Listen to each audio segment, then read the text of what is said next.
Make sure you grab different color spray paints, different size thread edges, and everyday household items like cups or lids. My name is Arturo Lopez, and I created Spraycasso Studios back in 1999. I have then continued to show people diverse ways of creating master paintings in just a few minutes using nothing more than just spray paints and everyday household items.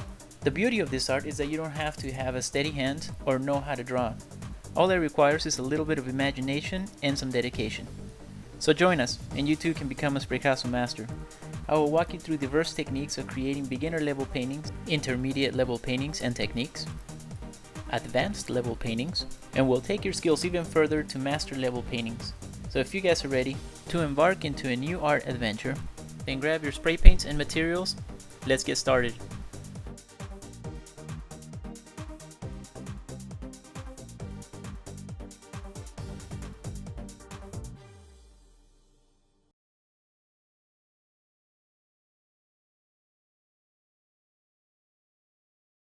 This is going to be your next painting.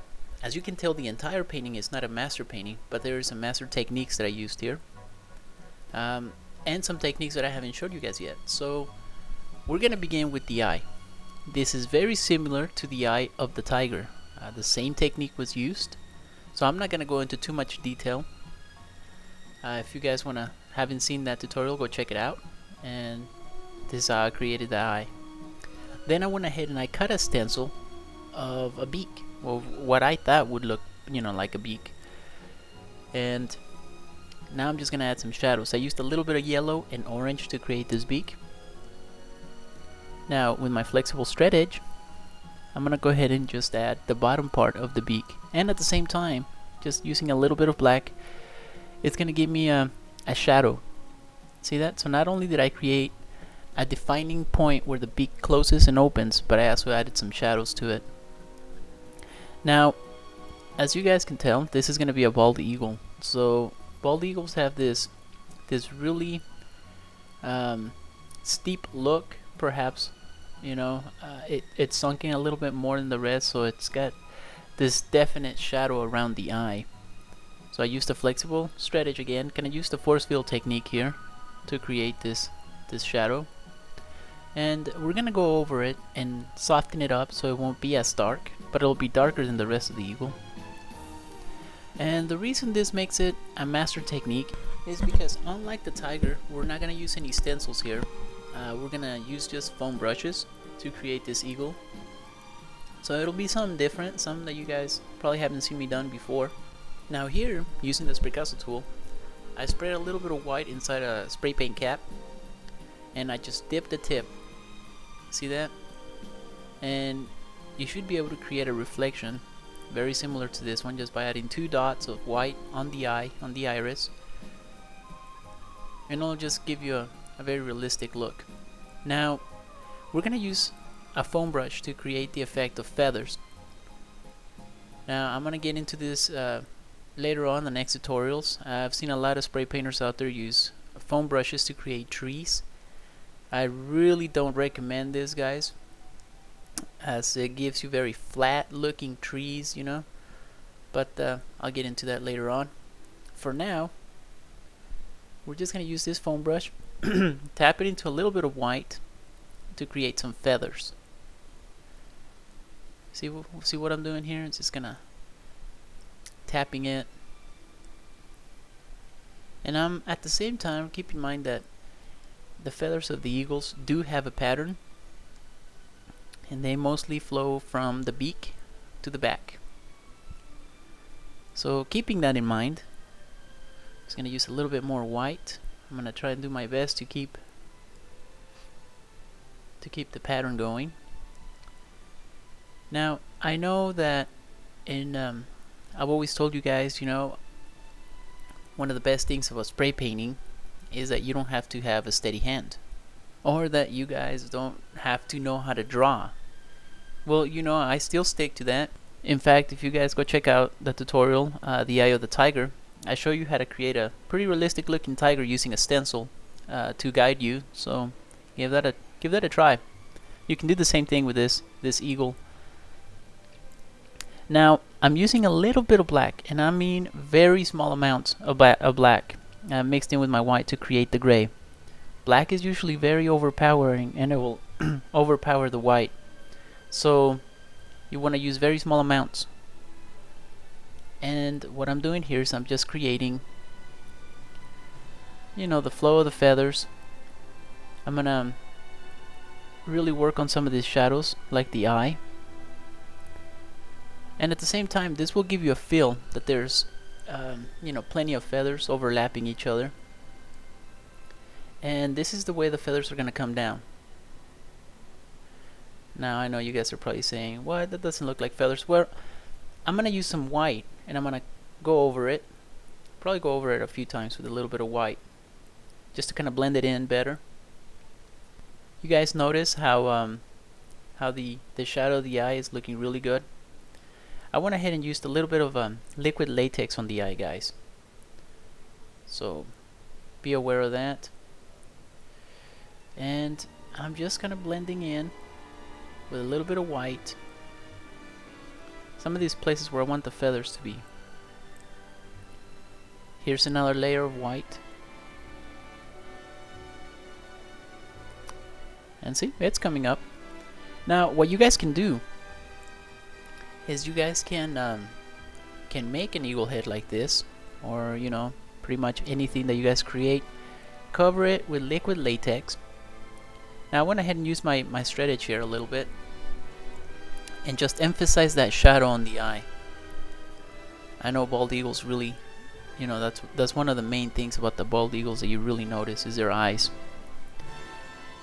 And you, like I was saying, you can cover it up and just leave it on a white poster board. And if you guys are gonna go out and spray paint live, you can take this with you and you know, create a fairly either simple or intermediate level painting on it, kind of like the one that we're gonna use here. And then you can just remove the liquid latex from your eagle, or you know, wolf, or whatever you created, and it'll definitely help you speed things up. I've done this technique a few times, and I encourage you guys to try it. Okay, so I'm just working a little bit more white into this eye area, and a little more black, so it'll look something like this.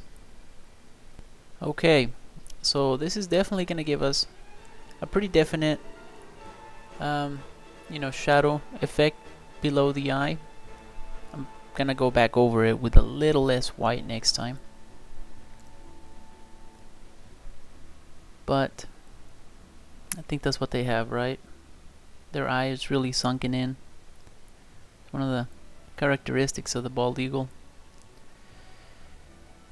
Alright, now I'm just gonna use brown. And do you see how I'm adding the brown here at the bottom? It's not like I just spray painted it. I'm working it into the feathers. Well, this will give you the effect that the feathers from the head of the eagle is overlapping the feathers from the body. Now what you can also do is use a little bit of white and actually overlap it. Now you guys have seen me use this technique before. I'm just gonna use a little bit of brown and black so I can get a darker color, so you don't actually have to go out and buy, you know, different colors. So you can just get a regular brown, add a little bit of black to it, and it'll give you a darker color. And that works for pretty much any color. Or if you need it lighter, use a little bit of white. Now, one of the reasons why I don't use so many different colors, okay, we just added a little bit of black here, and I'm just gonna work some feathers into the black. See that? It's kind of like the ground technique that we use to create different layers of rocks. It works just as well on the feathers. Well, like I was saying, I don't really use too many different colors because I don't wanna use like maybe a purple and then say, okay guys, well, we're gonna use a purple here on this color and a lighter purple here and a darker purple there. And if you guys don't have those colors, well, it kind of defeats the purpose of me making these tutorials, right? So that's why I stick with the basic colors, and whenever I need to change up the color a little bit, I just use white or black. So I've actually had quite a few questions on that as to why I don't use so many colors. So hopefully that explains it. Now I tapped into a little bit of brown, and I'm gonna use the spraycasso tool here to create the nose. Great. Now with the liquid latex, I'm gonna go ahead and cover my eagle. This is what I was telling you guys that you can do. Create an eagle, a wolf, something of that nature, and then cover it up. And then just leave it covered up, and whenever you guys go out there and spray paint, you can just create an intermediate or an advanced, or you can even make it a completely master level technique painting, but just keep in mind that it's gonna take more time. I'm using a Q-tip just to kind of level everything out, and this is what you should have. Now imagine this: you've created the eagle a day before, and you covered it up with your liquid latex, and then somebody tells you that they want an eagle, and they give you a theme to paint behind it. Well, in this case, I'm gonna create the American flag, but with the style, like I didn't want the flag to be such a flat object. I wanted it to look more like the sky was the flag. So that's why I used a little bit of black and blue. Now here's another technique that I haven't done in a while. You guys remember this? This is a beginner level technique to creating clouds. Now this is something you can do to make the red of the flag look a little more sky-like. You can add a little bit of white, add some definition to it. It's just completely up to you guys. Okay, now I'm gonna do this a little bit more, a few more times up here, just so that it looks like the flag is the sky. Now using the spraycasso funnel, I'm just gonna create a little statue here, just like this. It doesn't have to be perfect, guys. If you guys want it perfect, you make a stencil out of it or something. But I'm just pretending I'm doing this live, and this is how I would do it, so I wouldn't spend too much time with it. And you just keep adding black to your spraycasso funnel. See that? Now, because we use liquid latex, we know that our eagle is pretty much protected from whatever we spray on top of it. This is the reason why it's so important to have this. And it's the reason why we created the eagle first. Otherwise, you'd have to wait, quite a while for the painting to dry before you add your eagle on it. Okay, I'm just gonna create the effect that the towers are reflecting in the water, and I'm gonna do this for both of them. Kind of have to do it, right? You can't just have one reflecting and the other one not. So it's very simple. Back and forth. Now the rest of the city, I'm just gonna add some black. Just gonna bounce the black off the straight edge here, and that ought to be good. I mean, if we were gonna do this an advanced level technique on the city, I'd spend more time, but it's not. This is really an intermediate level technique on the background. Okay, so I just added a little bit of black, and that should be sufficient to kind of show that the city is reflecting on the water. We also have to go back and add some, the sky colors that we used back there. The blue, the black, the red.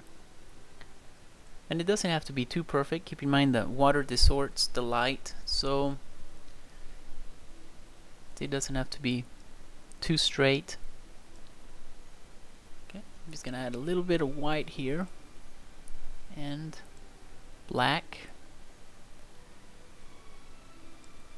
that ought to be good enough to show that the Statue of Liberty is reflecting on the water. Okay, make sure your straight edge is clean before you start doing this, because otherwise you're gonna have some spray paint drops come on your painting. So make sure you check your straight edges quite frequently. Keep a rag around so you can clean them up. Okay, just adding a little bit of blue, some of that red again.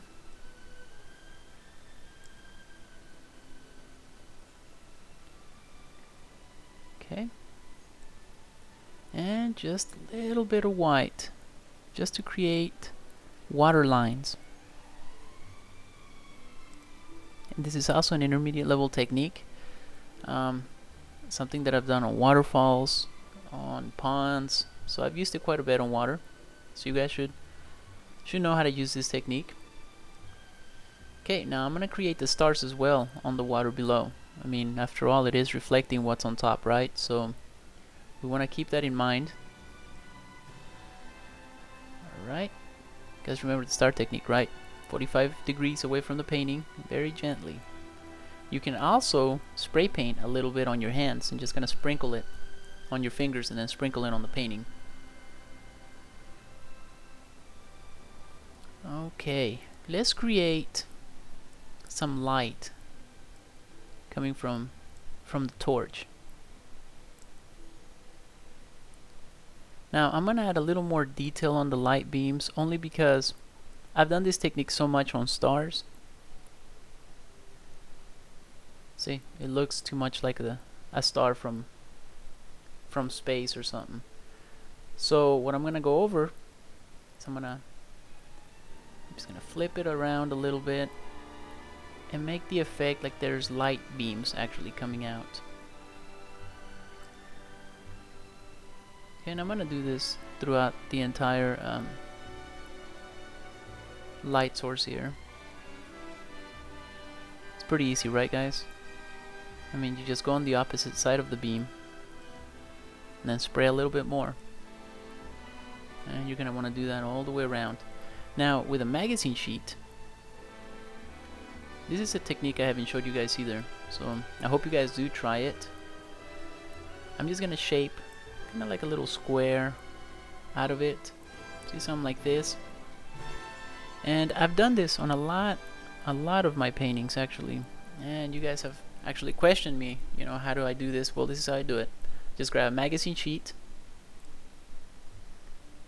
and with a little bit of white, just get the edges very gently. And this is actually an advanced technique, and that'll give you the effect of kind of like light reflecting off the camera. You get these little weird light shapes. Well, that's how I do it, except I get different sizes, and you can see I got a bigger one right on top of the towers, and then smaller as we get closer to the light. Here we're using the dream technique and just using a little bit of black on the edges of the painting. And now it's time to remove the protective latex that we added on our eagle.